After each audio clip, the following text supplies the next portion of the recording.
সত্য কখনো চিরকাল চাপা থাকে না। মিথ্যার পাহাড় যতই উঁচু হোক না কেন, বিবেকের তাড়নায় তা একদিন না একদিন ধসে পড়েই। বিশ্বকাপে আর্জেন্টিনা বনাম মিশরের মধ্যকার সেই কলঙ্কজনক এবং চরম প্রহসনের ম্যাচের কথা নিশ্চয়ই আপনাদের সবার মনে আছে। যে ম্যাচে রেফারির নগ্ন পক্ষপাতিত্ব, মিশরের নিশ্চিত গোল বাতিল করা এবং শেষ মুহূর্তে সালাহকে করা ফাউলের পেনাল্টি না দিয়ে উল্টো আর্জেন্টিনাকে জয় উপহার দেওয়া নিয়ে পুরো বিশ্ব ক্ষোভে ফুঁসছিল। সেই চরম অবিচারের পর সবাই যখন রেফারির মুণ্ডুপাত করছিল, তখন পর্দার পেছনের আসল সত্যটি ছিল সবারই অজানা। হ্যাঁ দর্শক, যে রেফারিকে পুরো দুনিয়া খলনায়ক হিসেবে চিনেছিল, তিনি আর নিজের বিবেকের কাঠগড়ায় নিজেকে ধরে রাখতে পারলেন না। রাতের পর রাত নির্ঘুম কাটিয়ে অনুশোচনার আগুনে পুড়ে শেষমেশ সামাজিক যোগাযোগ মাধ্যমে সরাসরি লাইভে এলেন সেই রেফারি।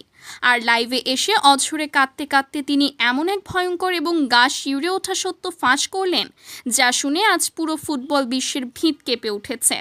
তিনি জানালেন আসল খলনায়ক তিনি নন, বরং তিনি ছিলেন দাবার গুটি মাত্র।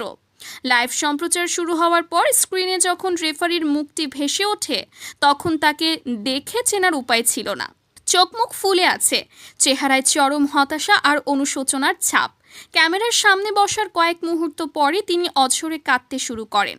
দুই হাত জোর করে কান্নাজড়িত কণ্ঠে তিনি পুরো মুসলিম বিশ্বের কাছে ক্ষমা চেয়ে তার স্বীকারোক্তি শুরু করেন। তিনি বলেন, আসসালামু আলাইকুম, আমি প্রথমেই আপনাদের সবার কাছে, পুরো বিশ্ববাসীর কাছে এবং বিশেষ করে মিশরের কোটি কোটি ভক্তের কাছে ক্ষমা চাচ্ছি। ওই দিন আমি মিশরকে হারাতে চাইনি। সালাহ বা মিশরের কোনো খেলোয়াড়ের প্রতি আমার ব্যক্তিগত কোনো আক্রোশ ছিল না, কিন্তু আমি ছিলাম অসহায়। আমাকে ওপর থেকে কঠোর নির্দেশ দেওয়া ছিল যে যেভাবেই হোক আর্জেন্টিনাকে জেতাতে হবে এবং মিশরকে হারিয়ে টুর্নামেন্ট থেকে বিদায় করতে হবে। রেফারির এই একটি কথাতেই যেন পুরো ফুটবল দুনিয়ার আসল চেহারাটা নগ্ন হয়ে পড়ে। তিনি কাঁদতে কাঁদতেই বলতে থাকেন কিভাবে ফুটবলের এই বিশ্ব মঞ্চকে একটি বাণিজ্যিক নাট্যমঞ্চে পরিণত করা হয়েছে। তিনি ফাঁস করেন যে ম্যাচের আগেই তার কাছে কর্তৃপক্ষের উচ্চ পদস্থ কর্মকর্তাদের কাছ থেকে কড়া বার্তা এসেছিল।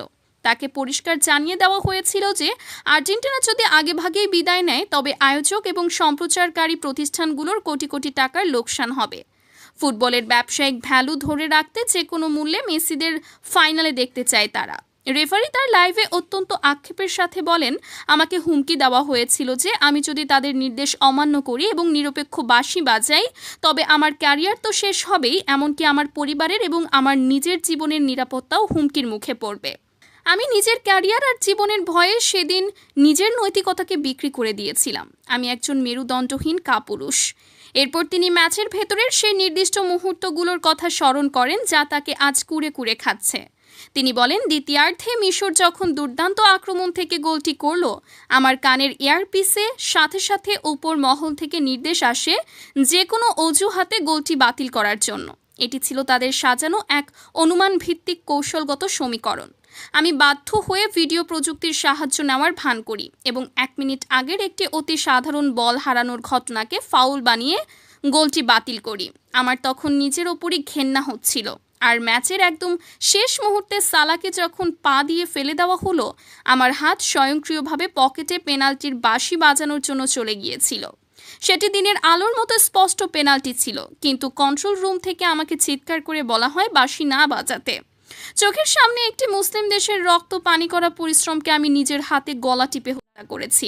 অশ্রুসিক্ত নয়নে রেফারি আরও বলেন, যখন মিশরের সহকারী কোচ ক্ষোভে ফেটে পড়ে আমার দিকে তেড়ে এসেছিলেন, তিনি কোনো ভুল করেননি। তিনি তার মাতৃভূমির প্রতি অবিচারের প্রতিবাদ করেছিলেন, আর আমি ওপর মহলের নির্দেশে তাকে লাল কার্ড দেখিয়ে মাঠ থেকে বের করে দিই। কিন্তু সবচেয়ে বেশি যে দৃশ্যটি আমাকে রাতে ঘুমাতে দেয় না, তা হলো মোহাম্মদ সালাহর সেই হাসি। আমার এত বড় অবিচারের পর সালাহ যখন অসহায়ভাবে হাসছিলেন, তখন আমি বুঝতে পেরেছিলাম যে তিনি বুঝে গেছেন এই লড়াইটা প্রতিপক্ষের সাথে নয়, বরং এই দুর্নীতিগ্রস্ত পুরো সিস্টেমের সাথে। সালাহর সেই হাসি আমার বুকে তীরের মতো বিদ্ধ হয়েছে। আজ লিওনেল মেসিও যখন লাইভে এসে সত্যটা স্বীকার করে নিয়েছেন, তখন আমি আর চুপ থাকতে পারলাম না। যে মেসি নিজে বিজয়ী দলের অধিনায়ক হয়েও সত্য বলতে দ্বিধা করেননি, সেখানে আমি এই মিথ্যা জয় দিয়ে কি করব? আমার বিবেকের দংশন আমাকে কুড়ে কুড়ে খাচ্ছে। লাইভের একদম শেষ পর্যায়ে এসে রেফারি তার পদত্যাগের ঘোষণা দেন। তিনি বলেন, আমি জানি আমার এই কান্নায় বা ক্ষমা প্রার্থনায় মিশরের সেই জয় আর ফিরে আসবে না। কোটি কোটি মানুষের ভেঙে যাওয়া স্বপ্ন আর জোড়া লাগবে না, কিন্তু আমি আর এই মিথ্যার বোঝা বইতে পারছি না। আমি আজ থেকেই ফুটবলের সমস্ত কার্যক্রম থেকে নিজেকে আজীবনের জন্য সরিয়ে নিচ্ছি। আমার আর এই কলঙ্কিত পেশার কোনো প্রয়োজন নেই। আল্লাহ যেন আমাকে ক্ষমা করেন, আর মিশরের সাধারণ মানুষ যেন এই হতভাগা এবং কাপুরুষ রেফারিকে মাফ করে দেন। ফুটবলের এই নোংরা মাফিয়াদের বিচার একদিন হবেই। রেফারির এই বুকফাটা স্বীকারোক্তির পর পুরো বিশ্বজুড়ে যেন এক প্রতিবাদের তীব্র ঝড় উঠেছে। সামাজিক যোগাযোগ মাধ্যম থেকে শুরু করে রাজপথ, সব জায়গায় আজ একটাই দাবি, ফুটবলকে দুর্নীতিমুক্ত করতে হবে। সাধারণ দর্শক থেকে শুরু করে সাবেক কিংবদন্তি খেলোয়াড়রাও আজ রেফারির এই সাহসিকতার প্রশংসা করছেন। আবার একই সাথে কর্তৃপক্ষের এই নোংরা রাজনীতির চরম সমালোচনা করছেন। অনেকেই বলছেন এই একটি মাত্র ঘটনা বিশ্ব ফুটবলের ইতিহাসে সবচেয়ে বড় কলঙ্ক হিসেবে লেখা থাকবে। মিশরের মতো একটি দেশ যারা নিজেদের সীমিত সুযোগ সুবিধা নিয়ে এতদূর পর্যন্ত লড়াই করে এসেছিল, তাদের সাথে এমন নির্মম তামাশা কোনোভাবেই মেনে নেওয়া যায় না।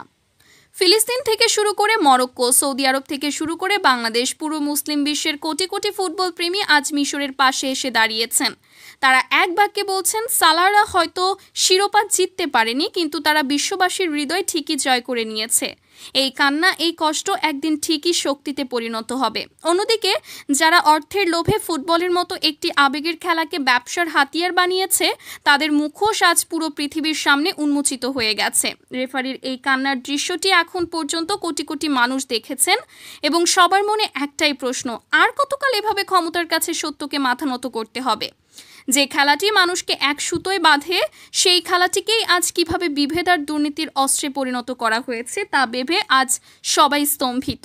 হয়তো এই একটি প্রতিবাদী আগামী দিনে ফুটবলকে নতুন করে ঢেলে সাজাতে বাধ্য করবে।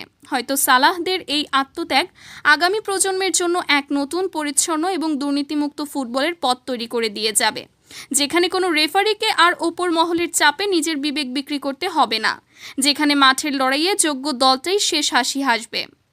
দর্শক, আপনারা এই পুরো ঘটনাটিকে কিভাবে দেখছেন? রেফারির এই লাইভে এসে কান্নাজড়িত ক্ষমা প্রার্থনা কি তার অপরাধের প্রায়শ্চিত্ত হতে পারে? আপনাদের অত্যন্ত সুচিন্তিত, তীক্ষ্ণ এবং গঠনমূলক মতামত অবশ্যই মন্তব্যের ঘরে লিখে জানাবেন। আমাদের এই আয়োজনটি পছন্দ হলে একটি লাইক দিন এবং আন্তর্জাতিক ক্রীড়াঙ্গনের এমন সব চাঞ্চল্যকর এবং এক্সক্লুসিভ খবর সবার আগে পেতে চ্যানেলটিতে যুক্ত হয়ে পাশে থাকা ঘন্টা বাটনটি বাজিয়ে রাখুন। সত্যের পক্ষে থাকুন, ন্যায়ের পক্ষে থাকুন। ধন্যবাদ সবাইকে।